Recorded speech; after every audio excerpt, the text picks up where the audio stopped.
live. Do you want to invite me into your TikTok? Yes, mate. Thank you kindly.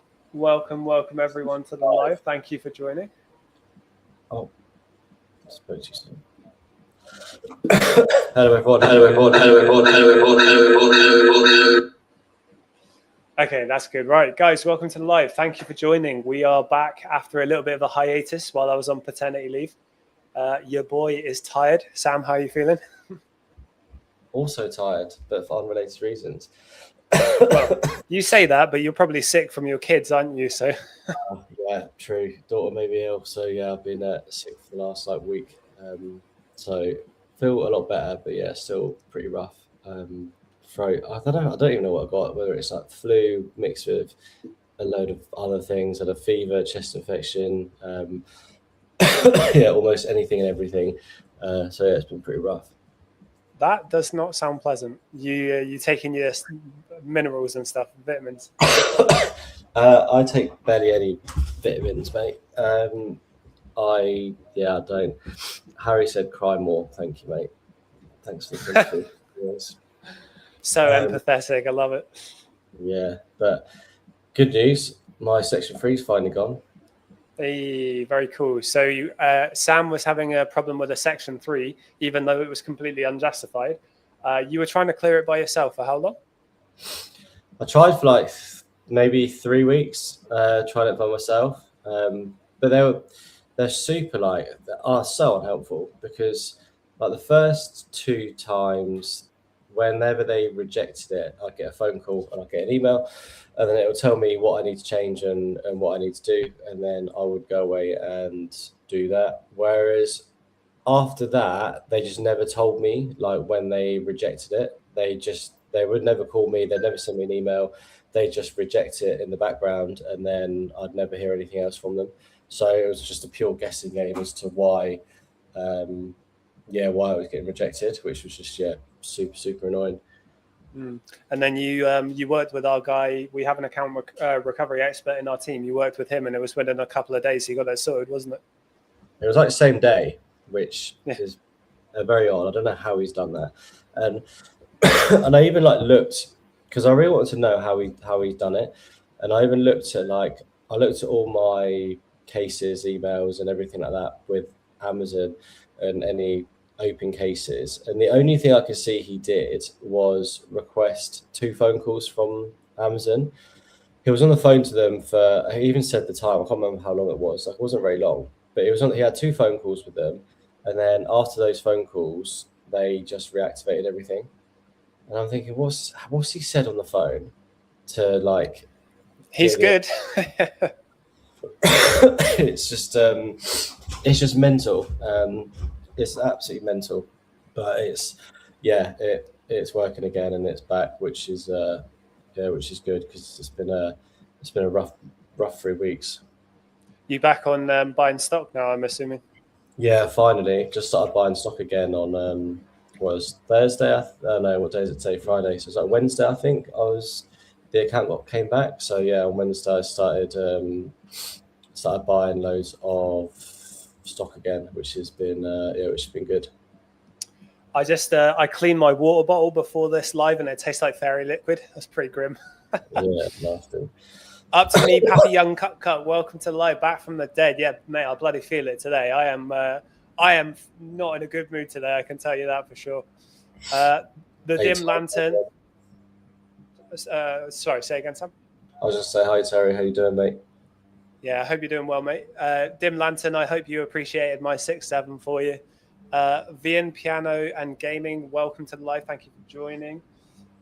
Knees Grows, 5K to start at 18. What kind of progress in a year? Knees Grows, welcome to the live, mate. Really good job getting started so early in life. Congrats. I'm starting with 5K. You're going to do very well there. In our free Discord community, we have a Claude prompt, which is pretty accurate, I would say. It almost exactly aligns with my experience in my first year selling. So what you do is you put in you can click on the Claude link. It's pinned in the beginner's chat in our free Discord community. You say how much capital you're starting with.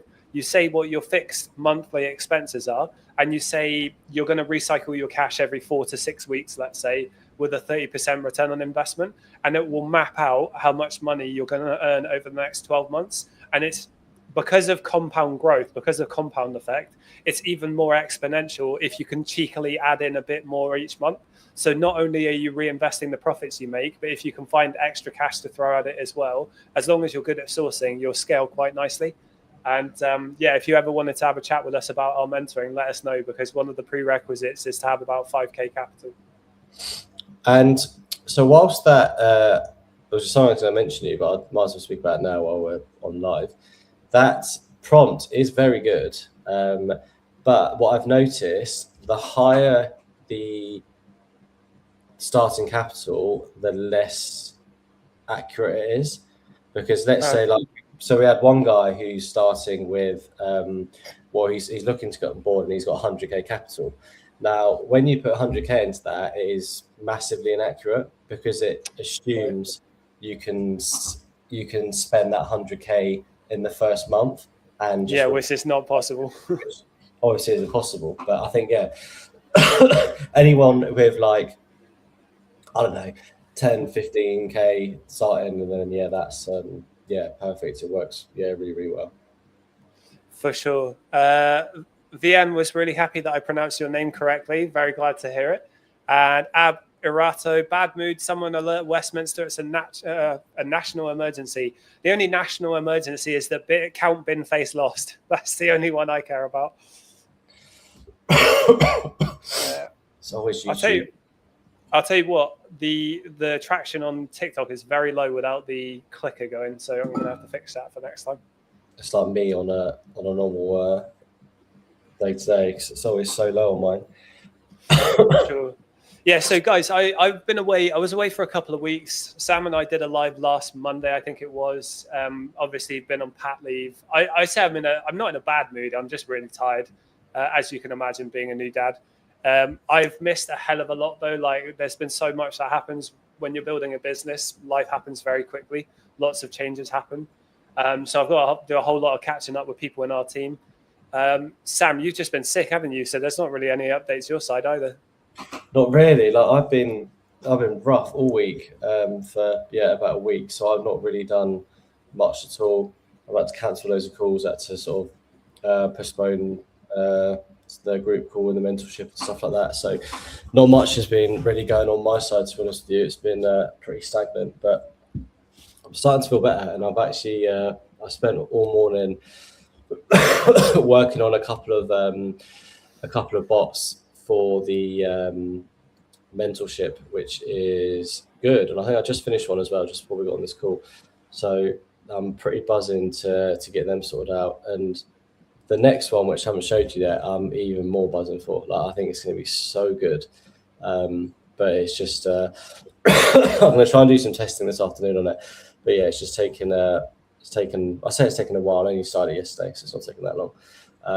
But it'll take a while to tweak it and get it working to how we want it to. So yeah, some good updates in the mentorship, I think, over the next week or so. Yeah, very cool. I'm looking forward to seeing those as well, because I think we've been sat waiting on them for quite a while, haven't we? And it's better to just get them done. Yeah, I always obviously Cal's the developer in the group, so I sort of just left them, and I thought, Cal can do it. He'll do a better job. But to be honest, they don't really. I thought they would need a developer to do, but to be honest, now with like Claude and everything like that, like some of these tasks, they can be very easily done by yourself. So I just thought I'd give it a go and see what happens. And turns out it's actually pretty straightforward. So yeah, it's good. Brack Sachs, good morning to you as well. I hope is it morning or is it afternoon? It's only just morning for another 10 minutes. I hope you're doing well. How's things? How are you getting on? Are you making any progress with Amazon? Hopefully so. Knees Grows says 5K to start. What kind of progress in a year? And then how much is 1-to-1? So same guy asked the same question on my side, actually. I was going to say, is it the same guy? Okay, cool. So that's fine. I get that a lot. They sort of come. I get like a question after. How much is 1-to-1? So in terms of 1-to-1, it's not something we publicly discuss over like lives or social medias or anything like that. But we're happy to jump on a call. You can speak to either me, Reece, Sean, and then we can go through exactly what's included in the mentorship. Everything that's included, all the pricing, payment plans, everything like that, and we can let you know if we think you're a good fit. Ideally, it kind of works both ways. Like, you need to be a good fit for us, and we need to be a good fit for you as well, which is why we like to jump on a call and then just really sort of suss each other out and see if it's something we can work towards. But yeah, if you want to get on a call, let us know. You can either give one of us a follow, make sure you follow, because then that's the way we can message you back. If you're otherwise, you can jump into our Discord group, and you can send us a message in Discord, and then we can also jump on a call, book a call through there as well. But yeah, if you send us a message, we can get a call booked in and go through it all. For sure. Braxax, how much should one budget to spend buying products monthly? Amazon going well. Thank you for asking. That's really good to hear that you're going well. It's going well. Well done. It's interesting the way you frame that question. How much should someone budget? Because honestly, it depends on what you can afford. If you have a system that's working and you can replicate it by buying more and more stock, then ideally you want to put in literally as much as you can. If you're still figuring out your strategy and your system, obviously it doesn't make sense to throw loads of money at it because you might lose it. So put in as much as you can. Someone I was talking to the other day was able to start with £4,000, and they also invested £500 a month from their salary. So whatever profit they make, they will, and they add in 500 from their salary. A guy I was chatting to 2 days ago, he reckons he can put £1,000 worth of his salary in on top of everything. And as I say, if you've got leads that are selling and working, and you've got a strategy that's working, you're going to eventually start to feel like you're leaving money on the table if you're not buying stock. So it just depends on how much you can afford to do. It's why we typically work with people who have career jobs, because whilst this business model is amazing, if you're in a position where you don't have a lot of money in your life, then it's not the right choice for you to do it. There are other business models that you can pursue up until you have enough capital. We say £1,000 as a minimum to start. To anyone out here who doesn't know, more is better. Two grand to start is better. 5 grand is great. We got people in our mentorship who started with 20k. Sam, you just said someone was starting with 100k as well. Is that right? That's yeah. Bad. I think they're looking to get signed up, and he's got 100k. So yeah, the whole range of different people, all different ages, all different people from walks of life. Varies massively. With someone with that amount of capital, with 100 grand, that's the kind of thing where, in my opinion, going straight for like brand direct or brand direct is probably a very good idea, isn't it? Because you can get some really good margins with that kind of leverage. It is, but at the same time, you don't really know what you're doing. You need to prove the concept first. You need to understand what you're doing. Plus, with the brand direct, there's a lot. Like, it's a two-way relationship, right? Like, you want to buy the products from the brand, but you need to be able to offer them something as well. And I guess if you've just started selling, you don't really know there's not really much you can offer them, because you've got no sales history, you've got no understanding of the platform or anything like that. So I think once you've proved concept and know what you're doing, then yeah, definitely, I think brand direct's a good option. Yeah, for sure. That's a good point. You have to prove the concept. And one thing we say all the time is arbitrage is a really good way to learn how Amazon actually works with the nitty gritty of it. If you just dive straight into, any other model, I think arbitrage is the best place for most people to start, to just dip their toe in the water and see if it's something they want to pursue, because it isn't for everyone. Just like anything in life, it isn't for everyone. You have to find what works for you. And it's a really good way to start without too much risk. A lot of people put 2 to 5 grand into private label and then lose all that money. Whereas if they just put a few £100 or £1,000 into arbitrage, they'll probably get their returns on their money a lot quicker. And if they decide it's not for them, then it's a lot less risk on their capital. 100%. I do think OA, the risk is very minimal. You never, unless you do something really stupid, it's going to be very hard and very rare to go into OA and just lose all the money you want to invest. I just can't see it happening. Even if you buy a product which is terrible, it's going to have some sort of resale value anyway. So you're going to be able to get out of it for something. And you might make a loss on it, but you're never going to lose the whole thing. So I do think the risk is pretty minimal. But at the same time, you don't want to be making really silly mistakes. You want to be careful with what you're doing, because there's certain people. Someone I've been speaking to over the last few days have made some crazy judgment calls over the last few months, which is just completely destroyed his Amazon account, and it's just wild to even get in that situation. And again, like it's just so important to buy from legitimate retailers, because it makes a huge difference when you're sourcing. And like, I guess the biggest way to manage the risk when you're sourcing, make sure the retailer you're buying from is legit and it's not some dodgy scamming third party website. Just the best thing you can do is just check Trustpilot and see what that says. Like within like 5 minutes, you'll know whether it's a legit site or not, or whether it's one to avoid. But yeah, that's the main risk with it, to be honest.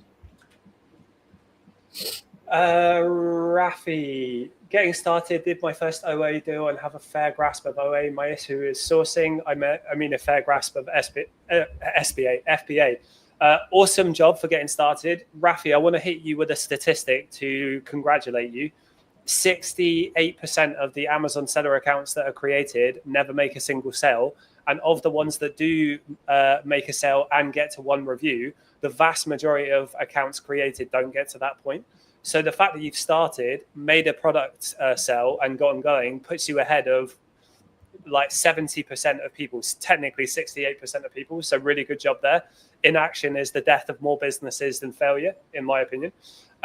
You said your issue is with sourcing. That's because you need to look at Amazon in a very certain type of context. It's a skill, and like any skill, you're not going to be really good at it at your first month of trying. I was going to say on day one, but you sound like you've been going for a little bit. So just like any skill, put time into it, learn from other people, learn from us. That's why we're here. Ask loads of questions, check out our free Discord community, learn from your mistakes. If a product doesn't work, try to figure out why it didn't work. Were there signs on the keeper data that it was saturating before you purchased it? Was the lead really easy to find? Did you manufacture your margin and get the product as cheap as possible? Because if you're not doing that, other people are. And when they tank the price, it's very likely that they're just buying it cheaper than you, which is why it's so important to manufacture your margin. And just give yourself a bit of grace. It is challenging in the beginning. And the amount of hours that you can commit to it dictates how well you're going to do. Because you have to think about it like this, right? One of our businesses in SellerSmart is about 4 businesses in one. One of them is virtual assistant recruitment. A VA's job is to look for products for 40 hours a week. Some days they find 10 leads, other days they find 2, and they're working at it all day. So if you're doing this alongside your career job and you're not really finding that many leads, but you're only doing it for 1 or 2 hours, that's likely why. It's just because it takes time.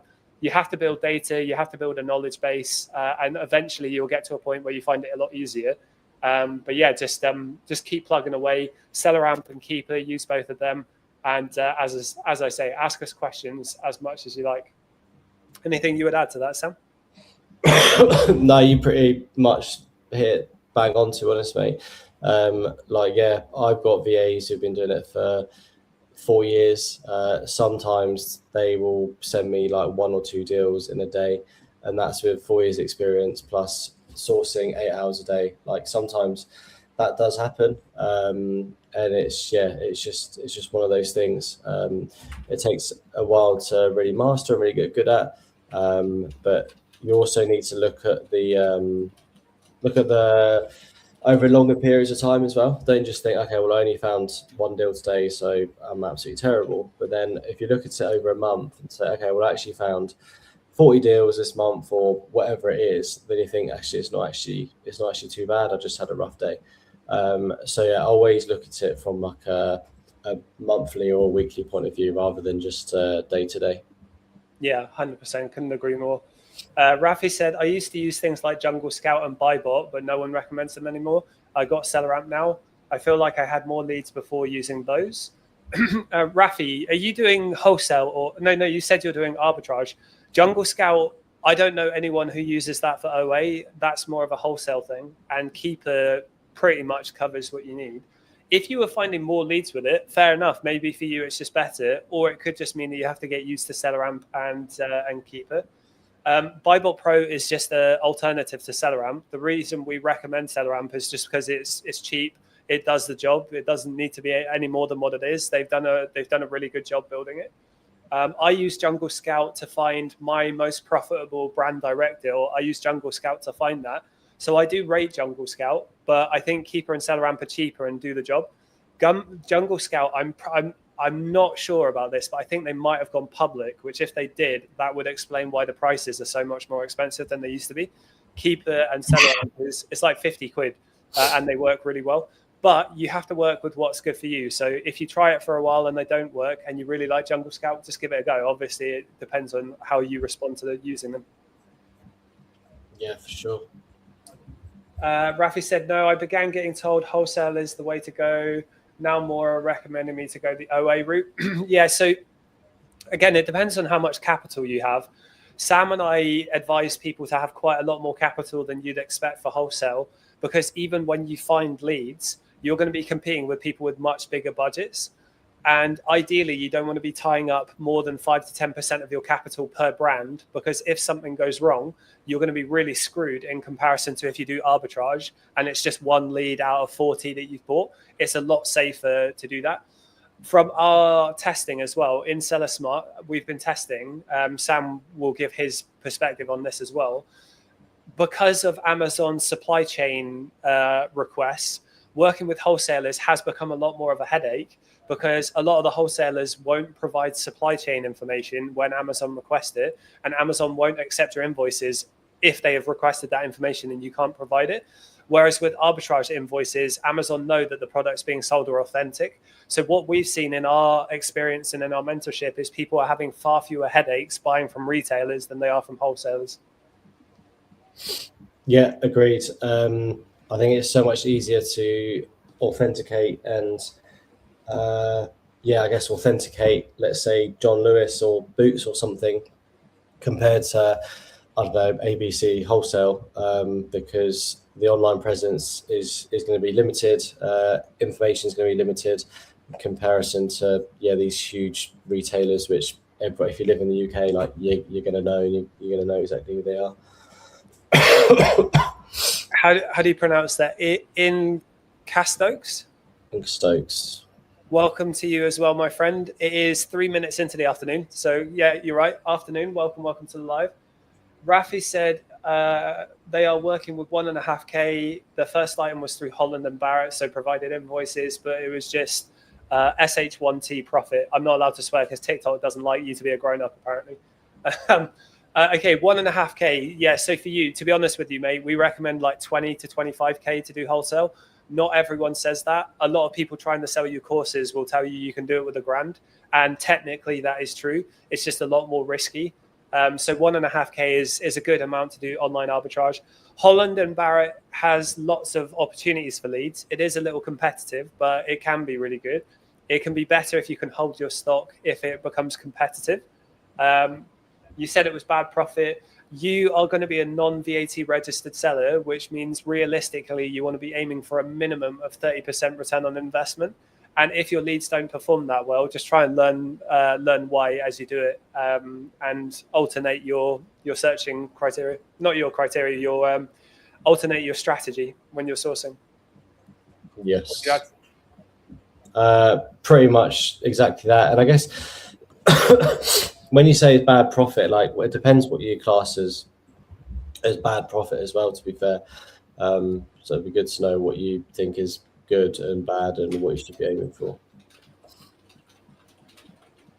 I just really Cal told me it's Friday earlier today and it's the 14th of August already. I have just no concept of days anymore. It's crazy how much time is flying by. When are you going to be fully back? I've actually been working since Monday. I just haven't been active in the chats because I didn't want people to distract me. Okay. Yeah, but I haven't told any of us you're working. Say again? I said you've been working but not told any of us, doing secret undercover stuff. Yeah, well, as I say, like being away has made me realize how much I don't get done because people have access to me every second on Discord. So I very much stayed in the background. I realized we had a warning from HMRC based on an honest mistake, so we had to action that. We've just moved prep center address, so I had to update our prep center address everywhere, which took time.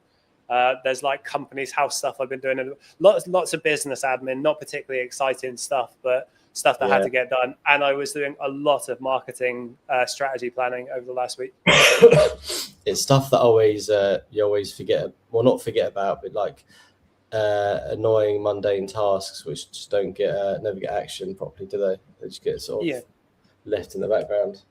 Yeah, exactly. And like the small things that feel inconsequential that you have to do, they do just take time, don't they? Like it's not exactly exciting, but you might be there for 3 hours updating addresses. 100%. It's it's quite painful, but it needs to be done. Rafi said, well, let's just say I learned the VAT situation, which I didn't input into SellerAmp. I made less than £1 on each unit on a 30 unit order for 50 quid. Okay, 50 quid. At least you didn't lose a lot of money and you still made profit. That's what's important. Hopefully that's proven the concept to you that this works. Now you just need to refine it to make enough profit. And you've made less than £1 on each unit on a 30 unit order for 50 quid. Yeah, fair enough. As I say, at least you made profit. You made a mistake, but you made money. That is the exact situation that happened to me on the first lead I ever purchased. I bought my partner and I, we did Amazon together. We bought a Gwen Stacy plushie from a wholesaler, and we thought we were going to make £2,000 profit on it. But what we didn't see in the listing, what we didn't see on the listing was it said assorted Spider-Man plushies. So we got about 50 Spider-Man, about 30 Miles Morales, and about 10 Gwen Stacy, which is what we wanted. The Spider-Mans were losing money every sale. The Miles Morales were making a bit of money, and then the Gwen Stacy's were making really good money. So we ended up making about 500 quid, which is a lot. What is that as a percentage? It's like, I'm not good at quick maths. It's a lot less than we were expecting, but we still made money, and we realized it was our mistake. So we learned from it, didn't repeat it next time. And the second product we bought was this like cleaning product from Costco, and we made really good money with that. That was a replan for a while as well. So if you make a mistake and you still fail upwards, that's a really good thing. Because believe me, you can lose money if you do things badly. Yeah, 100%. It's definitely it's definitely not a bad thing. It's all about learning in this game. Terry, you're quiet in the background. How are you getting on, mate? How's your Amazon progress going? We need to jump on a call, Kerry. We need to jump on a call, mate. It's been a while. Yeah, Terry was asking in our mentorship what to do about approaching some brands for Brand Direct, and it's something I really like because as I say, I've had some of my best results from doing that. And Brand Direct, again, just like wholesale, really, really good opportunity. Definitely more for people that have a bit more capital. And if you have a bit more experience, that's going to help you a lot as well, because you have to provide the brand value. You can't just say, hey, let me buy your stock and sell it. You have to be very value driven when you talk to them. Arbitrage, you don't have to worry about any of that stuff. You just have to find leads and sell and resell for profit. Don't get me wrong, arbitrage has its headaches and its issues. And like anything, you will get better the more you do it. But your starting position is almost always going to be based on your level of time that you can commit to it and the amount of capital you can add into it. Rafi said, yeah, what's a valuable mistake in terms of OA sourcing? What's your favorite method? Also, how do you rate RA, as you must avoid a lot of competition? Both really good questions. We really rate email newsletter sourcing. We really rate Keeper for Amazon to Amazon. I really rate a bit of storefront sourcing in the beginning to learn what other people are buying. So if you use SellerAmp and you find sellers with fewer than 400 reviews, you go through their storefronts to ensure that they're arbitrage sellers. It's not something you're going to know off the top of your head, but you will learn it over time. Go through the brands, try to figure out where they're buying from, and then keep track of the sellers who have leads that you can consistently find. And then you combine that with email newsletter sourcing. That's what I like personally. I like automating things where you can. And in our software that we've developed, we have sourcing capabilities. So Reese, Cow, and myself, for over a year, all we did was European Amazon to Amazon, and we did that entirely with our software. Everyone in our mentorship has access to our software. Cow, I forgot to tell you, Sam, Cow is going to do a call soon with the group to go through the features. I'm going to try and arrange that for next week.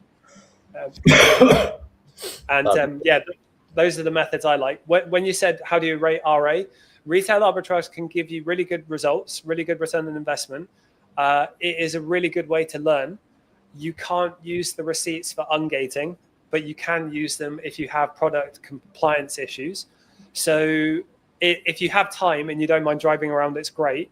I didn't enjoy it myself because I wanted to build businesses that were scalable, and retail arbitrage in the UK isn't really scalable, in my opinion. But we actually had a seller join our mentorship for a guest speaker session.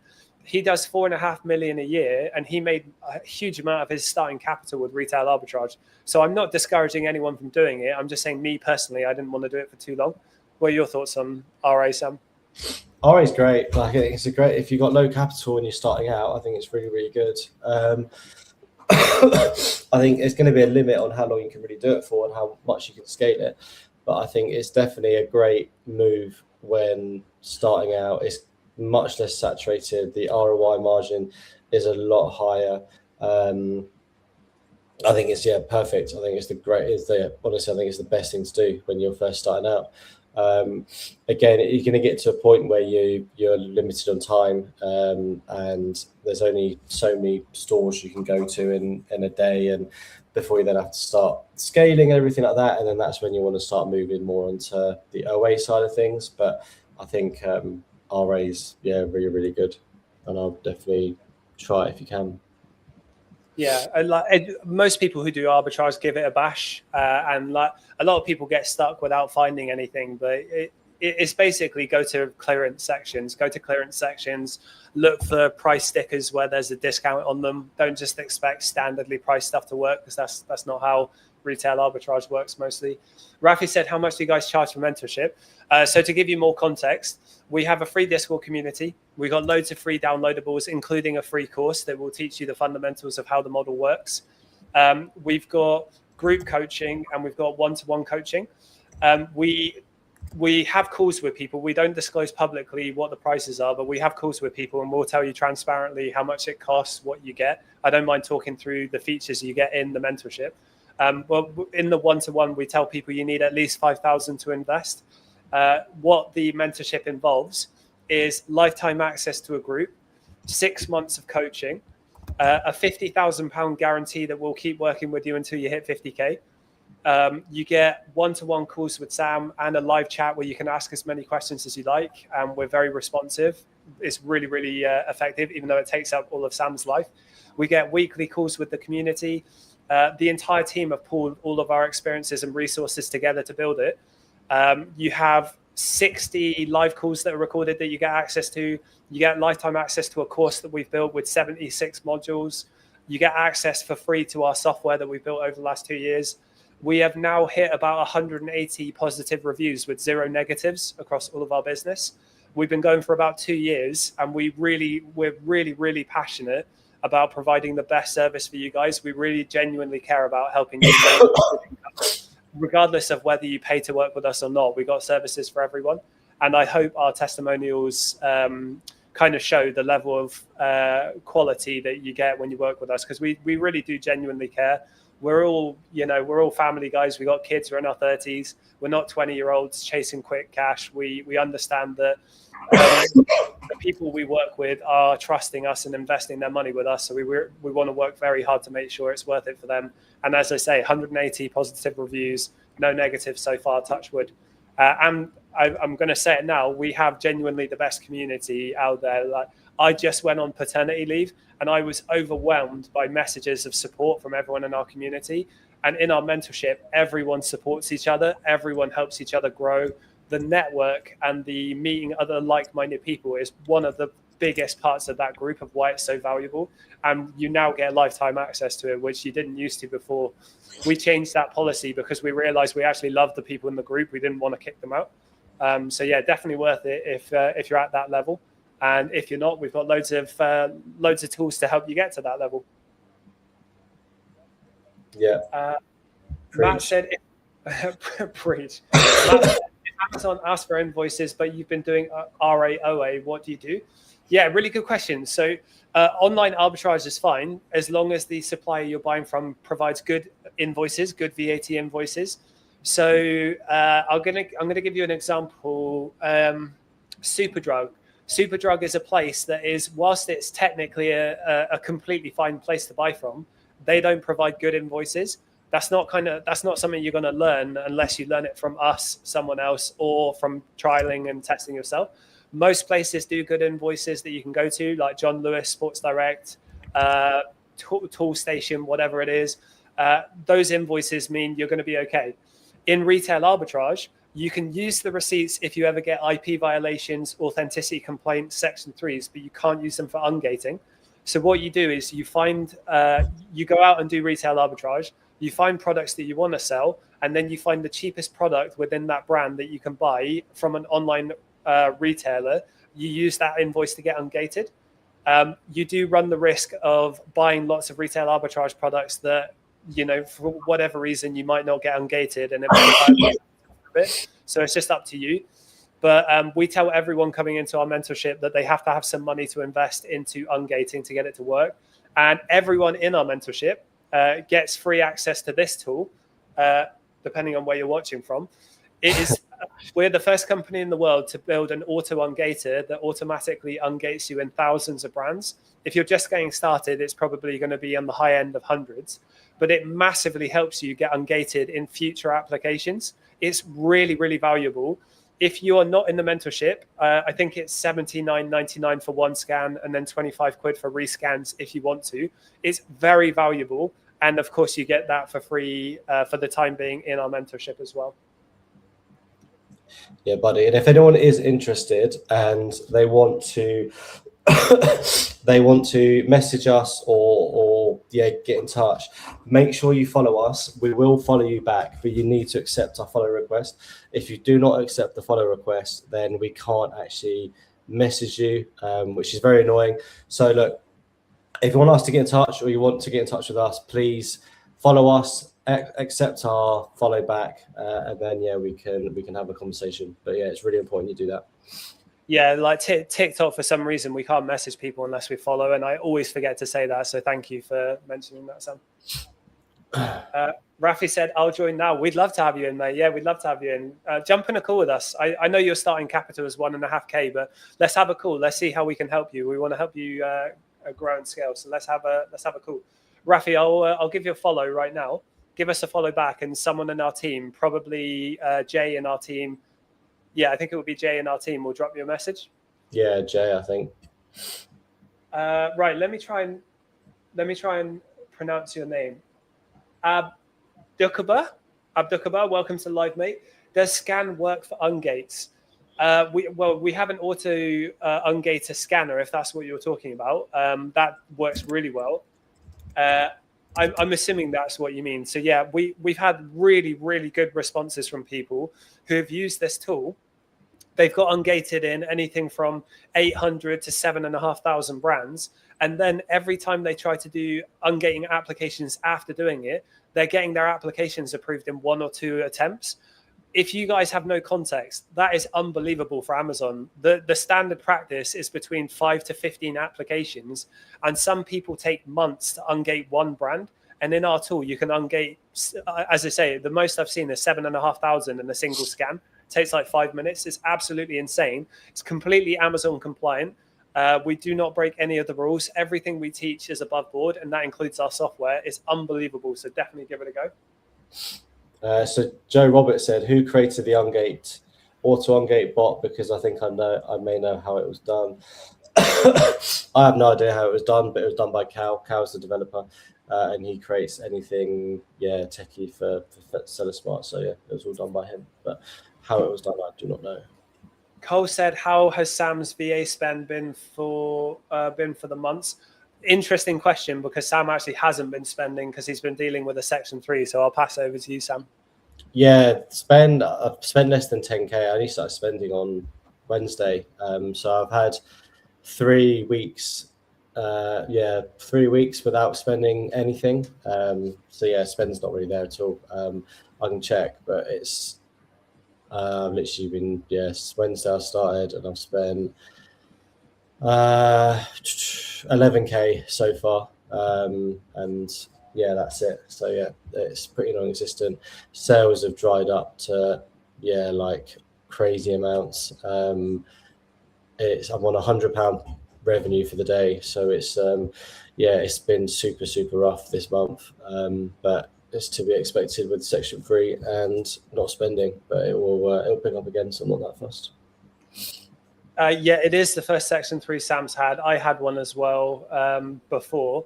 Sam was trying to get the Section 3 removed for 3 weeks. He ended up working with our account recovery expert, and on the same day, he got it removed. With me, my Section 3 took about 4 months to get removed, which our account recovery expert got it cleared. The only reason mine took so long was because I was neglecting it because of Seller Smart. If I'd have answered messages quicker and been more attentive to my performance notifications, it wouldn't have taken me that long. But if you guys ever have account issues, do not panic. Our account recovery expert is unbelievably good, like very, very, very good. We genuinely don't even know how he's that good, but we, as long as he gets results, I don't care. Yeah. Hello, wait, where are we? Halima, welcome to live. Hello, long time. How's parenthood? It is unbelievably life-changing. I'm a very optimistic, happy person, and I always knew I was going to enjoy this. I'm very tired, as you're a parent, but it's worth it. And like, a bit dramatic, but it makes everything else feel a bit trivial in comparison. At least that did for me. Like, I feel like everything I've accomplished was worth it in comparison. Did I not my mic? Oh, sorry. All good. I hope you're doing well, Halima. How are you getting on as well? How's things on your side? Abdukabar said, no, like scan the computer part website. Just wondering, I can use them to ungate me.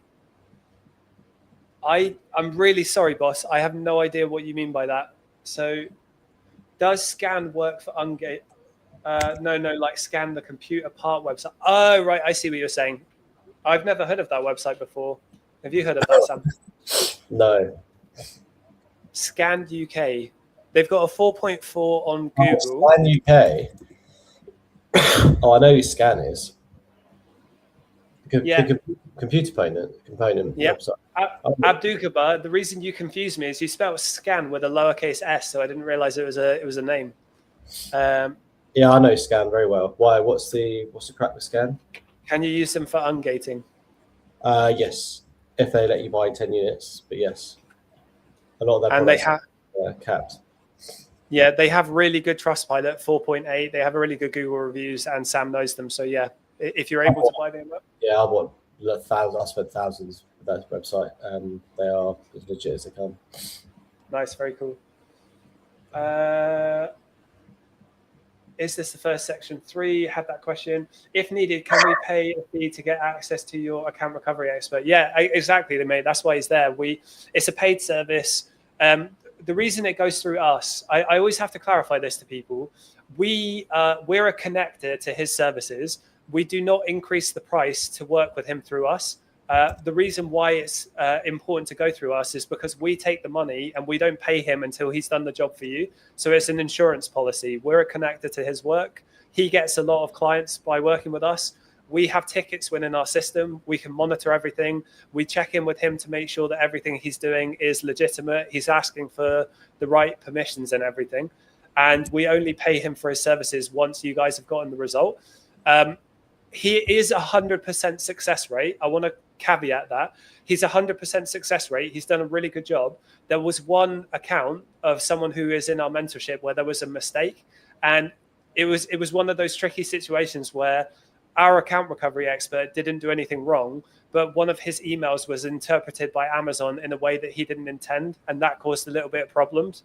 So we sorted that situation. It was very unfortunate. We improved our processes going forward, so he's very careful with his emails to Amazon. He like genuinely, he didn't do anything wrong. He just used the template that he always uses, and Amazon, whoever was on the other side of the application, did something they shouldn't have done. But I want to be fully transparent, because when I say he's 100% success rate, that is factually true, but there has been one issue. And we've, as I say, we learned lessons from that, and it hasn't repeated since then. Literally every other account has been fine. And the person whose account was affected, they are still okay. They got their account back. I don't actually have an update with that person, so I might check in with you after this call, Sam. But they understood the situation, and yeah, as I say, we learned from it. He's just got a new job, so I've not really spoken to him much myself, to be honest. Okay. On a bit MIA since he started work. How long have you worked with your account recovery guy? Is he UK based? He's not UK based, and we've been working with him for, Christ, I don't know, maybe 1.5 to 2 years. He's given me every opportunity. If there's like a trust concern, he's given me every opportunity to do something dodgy and get away with it. I know, because we tested with some little traps, and he's been trustworthy every step of the way. All of the ticket transparency, we have access to all of those. We're in constant communication with him. And as I say, 100% success rate. Everyone who's used him has been very happy. And yeah, we're probably going to turn it into a proper service at some point. We may potentially even look into offering some sort of like Amazon recovery insurance.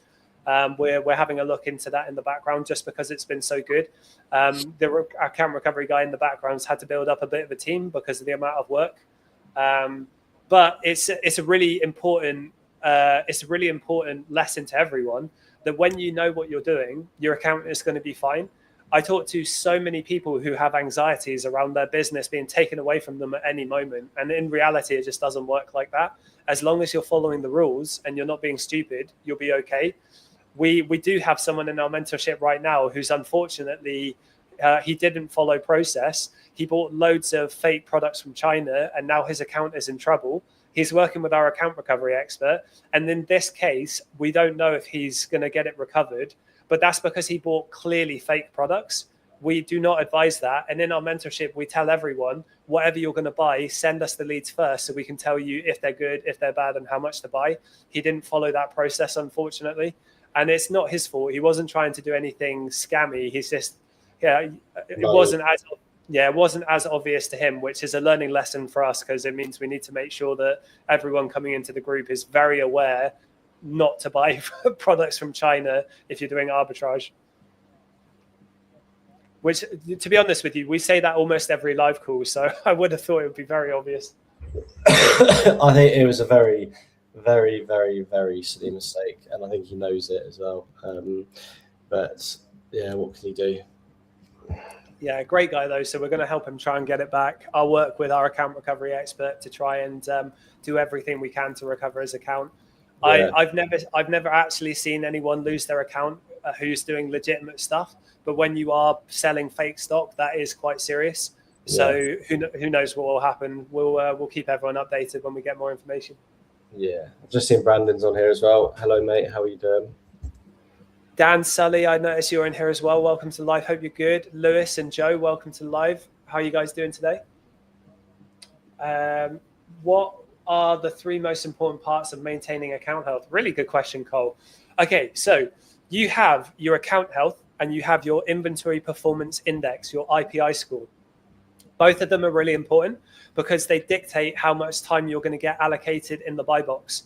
There are lots of different factors to the buy box. There's amount of stock you have, your seller metrics, your geographical location, all of those influence how much time you're going to get in the buy box, which obviously affects how many sales you get. The metrics on your account health and your IPI score are basically make sure that you don't get compliance issues. If you get compliance issues, action them straight away. If you get an IP violation, provide the invoice to clear it straight away. If you get a Section 3, get on a call with Amazon and try to clear it straight away, and then talk to us if you have issues. If you sell through a product and you've completely sold through it, deleting the listing has a positive influence on your IPI score. If you are keeping your stock in stock, which is harder to do with arbitrage, that influences your IPI score. If you action stranded inventory very quickly, which basically means, do you have inventory at Amazon's fulfillment centers that isn't associated to an active listing? if you action those things really quickly within the same day, that's going to positively affect your seller metrics, which will affect your time. So I wouldn't say there's three most important things. I'd say it's the whole thing. You just have to keep an eye on it every day. But it's really quick and easy to do. Just look at it for 5 minutes every day and then action what you need to. And one of the benefits with our software is it automates a lot of this admin for you. So if anyone's wanting to test it, you need to join our mentorship, or you need to sign up to the wait list, which you can get to in our free Discord community. Lewis, hey mate, can I get ungated with 2 invoices of 5 units making combined total of 10? Lewis, welcome to the live. Really good question. Sam is going to tell you yes, because it's worked for him. It has never once worked for me, not one single time, every time I've tried it. Sam and Reese both tell me it's worked for them many times. Yeah, it's worked for loads of people in the mentorship as well. So, yes. I'm just unlucky. Just not if your name's Sean. Yeah, mad. Dan, you're good. Really good to hear, mate. Thank you for joining the live. Joe Roberts, what is IPI score? IPI, Inventory Performance Index. So, Sam, you're going to have to remind me what the fourth one is, because I always forget. It's in-stock rate, stranded inventory, sell-through rate, and in-stock rate, sell-through rate, stranded inventory. Excess inventory, sell-through rate, in-stock and stranded. I always forget excess inventory. So basically, excess inventory. Have you bought too much stock? And are you taking up a lot of room in Amazon's fulfillment centers without it selling? That's bad. You want to have the right amount. Very hard to decide what the right amount is in arbitrage, but you learn from experience. Your sell-through rate, anything above a 2 is good. The faster you sell, the better for you. But if you sell too fast, Amazon deems that as bad because they want you to have enough stock to send to their customers. Obviously, you would rather have the problem of selling through your stock too fast because you get your cash turned around. Your in-stock rate, much harder to do that with arbitrage because it depends on deals. If you're a wholesale seller, brand direct seller, or private label seller, in-stock rate is really, really important, especially in private label. Not as big of a deal in arbitrage. And stranded inventory, I mentioned that just now. Just make sure that there are active listings associated to stock that you have in Amazon's fulfillment centers. That's what IPI score is. All of that is very important for your buy box. And your account health is slightly different. That's more associated to you being compliant selling on Amazon. So not selling fake stock, for example, and collecting your invoices and supply chain docs when Amazon requests it. Dan Sully said, Philips products, Amazon have different model codes to items, say in Currys or other retailers. Is that a blocker for added to the same ASIN? The model code, the model number? Philips products, Amazon have different model codes to items, say in Currys or other retailers. Is that a blocker for added to the same ASIN? You need to just check the specs. Like, it's the EANs and the model numbers aren't always going to match exactly, to be honest with you, because like you say, a certain retailer might have a slightly different model number but in reality it's the same, exactly the same thing.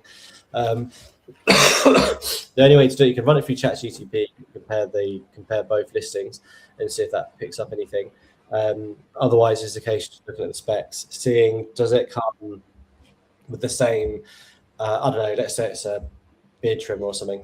Does it come with the same attachments? Is there the same number of blades? Is there the same number of trimming accessories? Is it the same color? Like all that sort of thing. Is it the same, I don't know, wattage and all that? Just check all those little things. If they are the same, then yeah, you should be pretty good to go, to be honest. Joe said, sorry, I meant what is your IPI score? I've just logged into my Amazon and I can see I've got minus 40 quid in France. I'm still having that bloody issue of the international places charging me money. This is driving me crazy. Yeah, it drives me absolutely mad. I've spoken to Amazon so many times. I keep getting charged in international marketplaces and I haven't sold in them for like over a year. And yes. Amazon they don't tell me what's going on. It's not in any of the reports. I've checked all of them and I keep getting charged money every month. It's so frustrating. What I did with mine, I went into my inventory removal settings in all the foreign marketplaces. All of mine are set to dispose. Yes, everything to dispose. Yeah, and it's still happening. Yeah, I don't know. It's is because I've got it in Sweden, and I had it in like all of them, and now they've all suddenly dropped off. But now Sweden and somewhere else, I still have it, and I don't really know why. And it's not as much as 40 quid. The value's pretty low, so I'm kind of not really paying much attention to it. But yeah, it's very annoying though. Joe, you said my IPI score is 587. You know what yours is, Sam? Mine's 502. 587 is good. Cole, you said, what are your guys' thoughts on A to A EU? Cole, I don't know if you were here earlier in the live call. Seller Smart is owned by Reese, Cal, and myself. When we were starting to build the company, we built software that focused on EU A to A. For an entire year in our selling journey, we all bought the same stuff, and we all just bought EU A to A leads. We did really, really well from it. There was no competition, practically no competition, and the margins were much higher. And our software got to a point where we would wake up in the morning and have thousands of leads to go through. So I could jump on the software and I could spend $5,000 in an hour and a half buying leads from EU A to A because there was just so much you could buy. I really like it. It's not perfect. It has problems. There is a game that you have to play with it. There are certain rules that you have to follow, which you don't really know until you make the mistakes or you work with us. EU A to A is a really big thing that we teach in our mentorship, but it's really good. It's good to have it on in the background, or it's good to focus on as a beginner. You just have to be careful with what you buy, because obviously there are 2-pin EU plugs. You can't sell those on UK listings. You can add adapters to them. That is a service we offer in our prep center, but it's kind of gray area. It's whether you as a seller want to do that. You can do really, really well. You just have to get good at calculating the profits based on how much the basket costs. And then, you have to keep within customs duty limits, which is technically £135, but on Amazon, sometimes you can push it to 150 before they charge you. We weren't ever able to figure out why that is. It just happens, and it doesn't happen all the time. Maybe it was a glitch, but yeah, EU 8A is really good. Yeah, buddy. Lewis said, thanks, mate. No problem at all. Joe, do you remove listings as soon as they sell out and you don't plan on replenishing, or wait for any potential refunds, so maybe 30 days after your sales? The second I sell through stock and it's fully processed on the customer side, I delete the listing. And the reason for that is we tested it in our own Amazon stores. We tested it for about 3 months, I think it was. If you delete the listing as soon as possible, that positively influences your in-stock rate, because you don't have listings that are live without stock. We actually tested it. That was what we found in our own stores. So we do that. Even if you're replanning, we use custom SKUs. So we would be replanning on a different listing anyway, under a different SKU anyway. So yeah, we delete straight away. And if you do get a refund, just re-add the listing. It's going to come up as a removal order. Just re-add the listing straight away and you'll be okay. Dan Sully gave the thumbs up. Joe Roberts, mine's 627. I thought that may have been bad. No, not at all. As I say, your IPI score in the arbitrage space is lower on average than a wholesaler or a private label seller, because a private label seller or a wholesale seller, you ideally has access to replanning their leads really frequently. In the arbitrage space, it's kind of dependent on if the lead is on offer. So people in the arbitrage space typically have lower than average IPI scores. Someone I know who does really well with arbitrage, he started with wholesale first, where he did loads of really low margin, fast selling products. He built up his IPI score massively, and then he went into high ticket online arbitrage, that kind of thing. Worked really well for him. But yeah, typically your score is going to be a bit lower than a private label seller who's doing their job properly. Yeah, and I think your IPI 600 is really good. I think if you start to dip below, it always used to be anyway, if you ever started to dip below 400, then that's when it started to become a bit of a problem. And mainly, not even like day to day, it's sort of fine, but it's more so around Q4 time. because that's when Amazon start reducing people's storage limits if it starts dropping below 400, and that's not what you want. So yeah, you want to ideally keep it above that, and then you should be pretty good. Yeah. So over on Instagram, Blended Moments, I'm interested in Amazon to Amazon, but I'm reading that it's not allowed. It's frustrating as I really want to do it. People telling you that are talking a load of nonsense. I'm convinced that people say Amazon to Amazon is not allowed because they don't want more competition doing it. Amazon to Amazon is the act of you buying from Amazon when there's offers on and reselling back on the platform when the price goes back up. So European Amazon to Amazon is another version of that. It just is different. In the EU, products are just generally cheaper. Whereas when you do UK Amazon to Amazon, you're waiting for like Prime Day or deals. When you get an IP violation, when you get a Section 3 violation, when you get an authenticity complaint, there are two options in the application process to clear the violation and get it approved. One of them is to provide an Amazon invoice. The other is to provide an Amazon order ID. As soon as you provide a valid Amazon order ID, within seconds, the violation is removed. So when people say it's not allowed, they are talking a load of nonsense. Don't listen to them. I've spoken to Amazon account health team so many times where I've told them I'm buying my stuff from Amazon. I'm showing them Amazon invoices, and they've been like, yeah, that's fine. It's just a load of nonsense. Don't pay attention to it. Yeah, the complete nonsense. There's no way it's not allowed. Like it's absolutely fine. People have been doing it for years and years and years. They accept Amazon invoices, no issues whatsoever. Yeah, in the Prime terms and conditions, I read through the terms and conditions with Amazon. In the Prime terms and conditions, it says you're not allowed to use Prime accounts for reselling. The worst case scenario is that they're going to close your buying account. Again, we don't really ever see that though, to be honest. But I don't use Prime accounts unless it's like Prime Day or whatever. Most of the Amazon to Amazon purchasing I did was without Prime accounts. Sam does use Prime accounts. And you always say you have your main email address that's your seller account, right? So whatever your Amazon store is, it might be sam@samscompany.com. My Amazon to Amazon buying accounts are going to be on different email addresses. And that's just to protect your seller account. Because if a buying account gets closed and it's associated to your seller account also gets closed. And we can help you recover that, but it's going to cost you a lot of money. So I don't want you to make that mistake. Just have different email addresses associated to your buying account than you do to your seller account, and you'll be fine.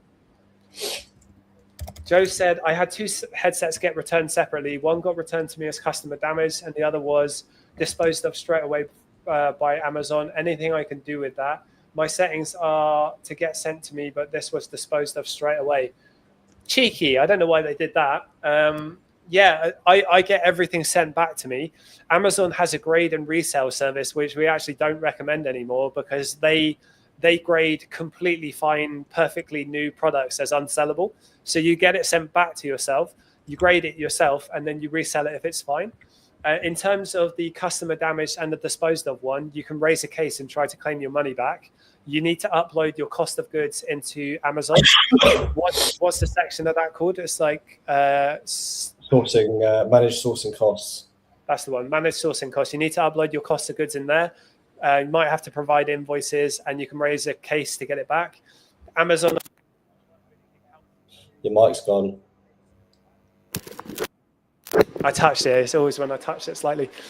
Raise a couple of cases, provide all the evidence you can, collect the case IDs, and then email the managing director mailbox if you don't have any luck. Cole said, can you use Prime delivery on A to A? Cole, I think I covered that just now. I'm not sure if you heard it. Yeah, you can, and people do. Technically, it says in Prime, Prime is not allowed to be used for reselling. Everyone does it, and everyone's fine. So it's up to you if you want to. If you're risk adverse, just don't use Prime. And if you want to have access to Prime Day deals, then you need to use one. It's entirely up to your risk tolerance. Just make sure that your email address for your buying account is different to your selling account. That's it. Blended Moments. Oh, that's reassured me a lot. Are you allowed to buy from Amazon or sellers only?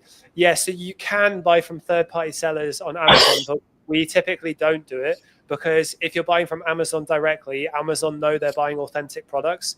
A lot of sellers on Amazon are selling fake stock. So we don't buy from third-party sellers. We buy from Amazon directly only. And days like Prime Day, Black Friday, Christmas, spring deals, those are really big days in our mentorship. We just had one of our mentees, Pat. How much did he spend? It was like 38 grand on something. Yeah, maybe even more than that. It was a lot of money over Prime. Yeah, so it's a really, really big opportunity when you know how to do it well. Obviously, if you're in our mentorship, we'll help you out with that. But yeah, it can be very, very lucrative, very profitable to do it. Definitely. Irvin said, how do limits work or get decided on buying accounts as in single, double, triple? How do limits work or get decided on buying accounts as in single, double, triple? I've no idea what you mean by single, double, triple. All limits on Amazon accounts are dealt with by Amazon. They manage them. There's nothing to do with you. If Amazon say you've got a limit of 2 on your account, then your limit is 2. Like it's as simple as that. You said quantity ordering limits. Yeah. Yeah. Ordering limits. You can generally place 3 orders on Amazon to Amazon. I know some people who have managed to place a lot more than that, and they've got like 6 Amazon accounts. I don't really know how they do it, but generally, as a rule of thumb, you can place 3 orders of the same product across 3 different Amazon accounts. Any more than that, they do tend to get cancelled. I think if you need more than that, you then need to start having accounts in other people's names and other people's details. Otherwise, it probably will flag. But for the most part, it's usually 3. Yeah, three Amazon buying accounts, 1 Amazon business buying account. So technically 4 in total. That's what we recommend. 3 different email addresses and a different one for the Amazon buying account. And your Amazon business buying account. Did I say that? 3 buying accounts, 1 business buying account. Yeah. Your business buying account, you can't use that for EU A to A. And Prime doesn't benefit EU A to A in terms of delivery, but it does get you access to Prime deals. So someone in our team has just let me know that you guys have asked to schedule calls, but you haven't followed us. We can't message you in the DMs unless we follow each other. So give us a follow, tap the like button if you appreciate the live, and we'll follow you back. Blended moments. I have an issue with Amazon seller account. It wants my residential address, and that will be visible on public storefront or something. My landlords won't allow me to use their home address. Okay, so what you need to do is your business address needs to be a registered business address. Some people use warehouses or prep centers, not really prep centers. What you need to do is you need to use a virtual business address. So my accountant, I have a virtual business address through my accountant. But if you just Google virtual business addresses, there are loads of different services. Make sure it's really cheap. Just buy a virtual. Simple. Huh? That's a good one. Companies Made Simple. That's a good one. Companies Made Simple. Yeah, you'll get a virtual business address where all of your documentation is sent, and that's the address that's listed in Companies House and on your storefront on Amazon. Yeah, do that. There's loads of other ones as well, but Companies Made Simple is one example. And you said, how much is the mentorship? Blended moments. Someone in our team will jump into the DMs with you. We can set up a call. We don't disclose our pricing publicly because we want to gauge who you are. We want to make sure that we can help you. We'll tell you in the call transparently how much everything costs, but we want to get to know you a bit because we're very selective with who we work with. We've cultivated our mentorship group to be really amazing people, and we're a little protective of that. We want to make sure that we can help you as well. So someone in the DMs will reach out to you, probably Jay or Maria, and we'll schedule a call and have a chat with you if you're up for that. Smack said, sent you a DM. Smack, I'll give you a follow back. Thank you for that. And I will let Jay and our team know. She manages our DMs. Sam has been very, very sick for a couple of weeks, and I've got to go and look after a baby now. So this has been a really fun live, really enjoyable, but I think we're both going to have to shoot, right? Yes, mate. I've got some bot stuff to do with the mentorship I want to get working on. Okay, perfect. Right. So guys, thank you for joining. We have a free Discord community link in the bio. We've got a software that we've been developing for 2 years, which you can get access to if you're in our mentorship. We've got group mentoring, one-to-one mentoring, loads of free resources. We've got a prep center. We've got virtual assistant recruitment. We've got an account recovery expert. We are the only ecosystem in the UK that has everything you need in one place, entirely built in-house. We have 180 positive reviews with no negatives. And I know that we can help you build your Amazon businesses the right way without, a load of nonsense being spouted. There's a lot of people who say you can make 10K profit within 3 months when you start with £100. We try to be the voice of reason and tell you what this business model is actually like in reality so that you can make it a really seriously viable business and hopefully leave your career jobs for it one day. So thank you ever so much for joining. Sam, really good to see you, mate, and we'll see you guys soon. Yeah, see you soon, guys.